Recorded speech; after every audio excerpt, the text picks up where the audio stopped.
एक बार की बात है। एक गांव में रूपा नाम की एक लड़की रहती थी, जो कि अपने जन्म के समय से अंधी थी।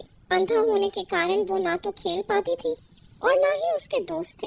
इस कारण वो अक्सर दुखी रहती थी। एक दिन, माँ, मैं क्या जिंदगी भर ऐसे ही अकेली रहूंगी? क्या मैं कभी आप सब लोगों की तरह दुनिया नहीं देख पाऊंगी? नहीं नहीं बेटी, तू चिंता न कर। तेरे पिताजी रोज शहर जाते हैं और बड़े डॉक्टरों से मिलते हैं। आज भी वो शहर ही गए हैं। बस एक बार कोई अपनी आंखें देने वाला मिल जाए तो तू भी ये दुनिया देख सकेगी। तभी रूपा के पिताजी मोहन लाल आ जाते हैं। मेरी बेटी, मैं आज बहुत खुश हूँ। मन करता है पूरी दुनिया को सर पर उठा लूं। अजी, ऐसा क्या हुआ जो ऐसे पागल हुए जा रहे हो? क्या हुआ? अरे ये मत पूछो क्या हुआ, ये पूछो क्या होगा। हमें कल ही शहर जाना है और रूपा की आंखों का ऑपरेशन कराना है। डॉक्टर साहब को आंखें मिल गई है रूपा के लिए। अब रूपा भी ये दुनिया देख सकेगी।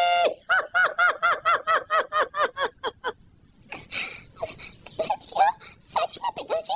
वाह, मजा आ जाएगा। मैं भी दुनिया देख सकूंगी। मजा आ जाएगा पिताजी। फिर अगले दिन तीनों शहर चले जाते हैं और रूपा की आंखों का ऑपरेशन हो जाता है। रूपा, तुम्हारी आंखों का ऑपरेशन सफल रहा है और बस अभी थोड़ी ही देर में तुम भी दुनिया देख सकोगी।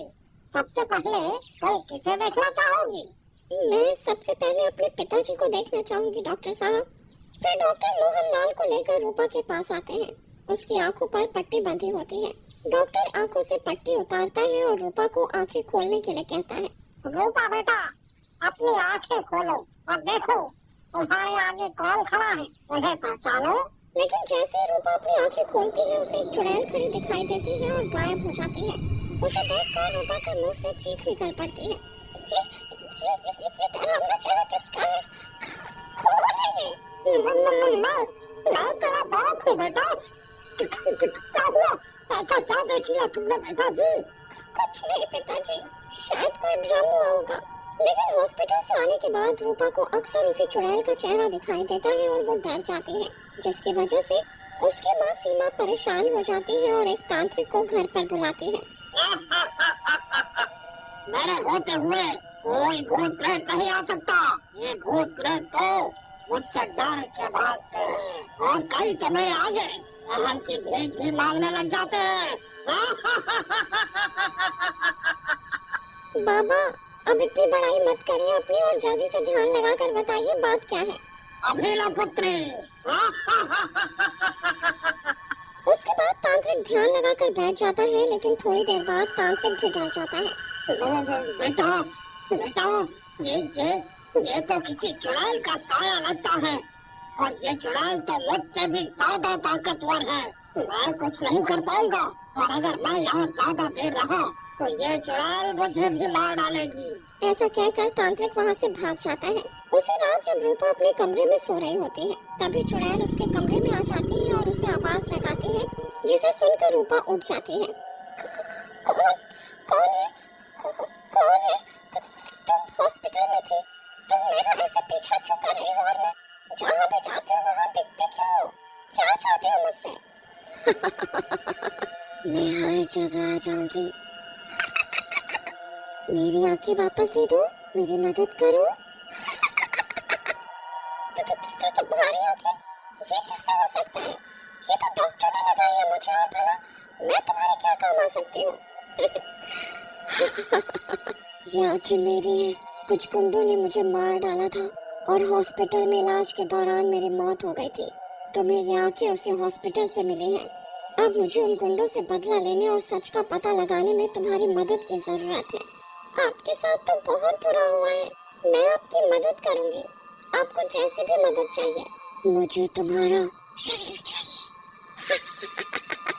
उसके बाद चुड़ैल हंसते हुए रूपा के शरीर में समा जाती है और वहाँ से उड़ जाती है और एक घर के दरवाजे पर उतरती है और दरवाजे से आवाज लगाती है। भीमा, ओ भीमा, दरवाजा खोलो, जल्दी से दरवाजा खोलो।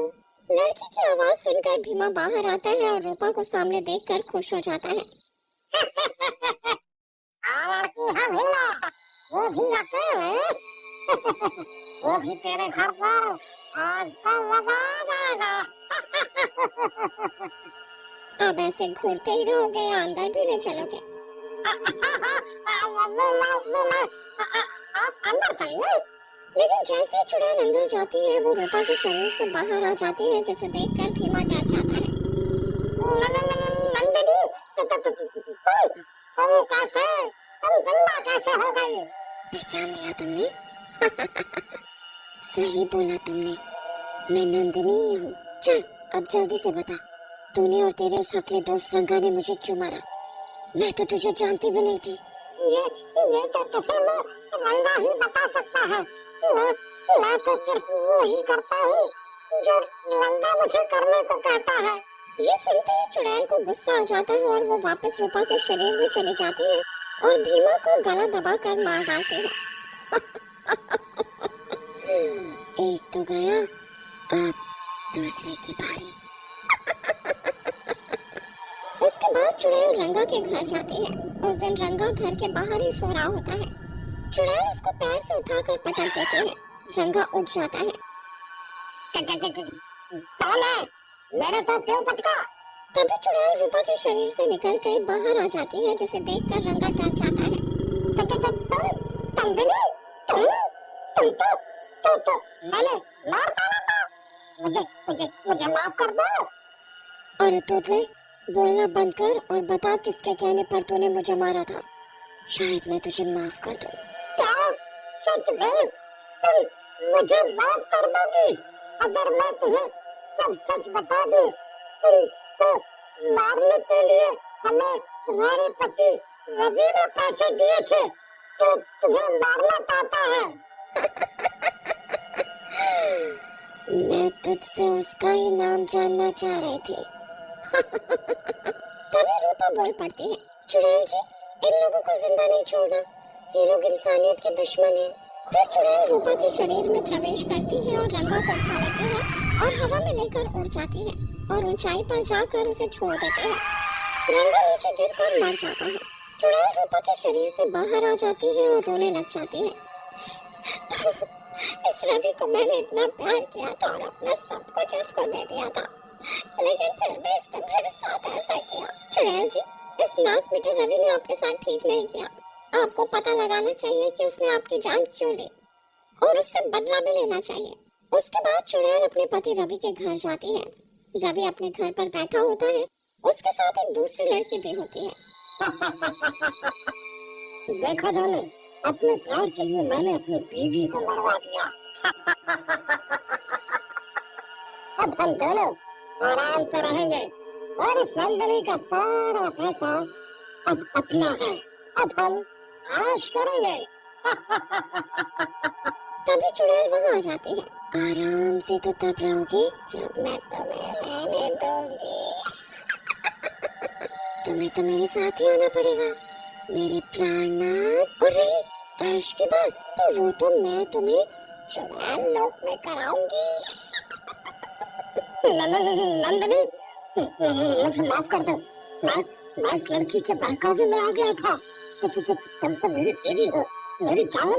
रवि की बात सुनकर लड़की डर जाती है और बोलती है, चुड़ैल जी, मैंने कुछ नहीं किया। ये सब तो इस नास मीठे रवि का किया धरा है। मुझे जाने दो, तुम्हें जो भी करना है करो इस रवि के साथ। मैं तुम्हारी बीवी हूँ नहीं थी, अब तो मैं एक चुड़ैल हूँ। जिस लड़की के लिए तूने मुझे मारा, वो भी तुझे छोड़ रही है।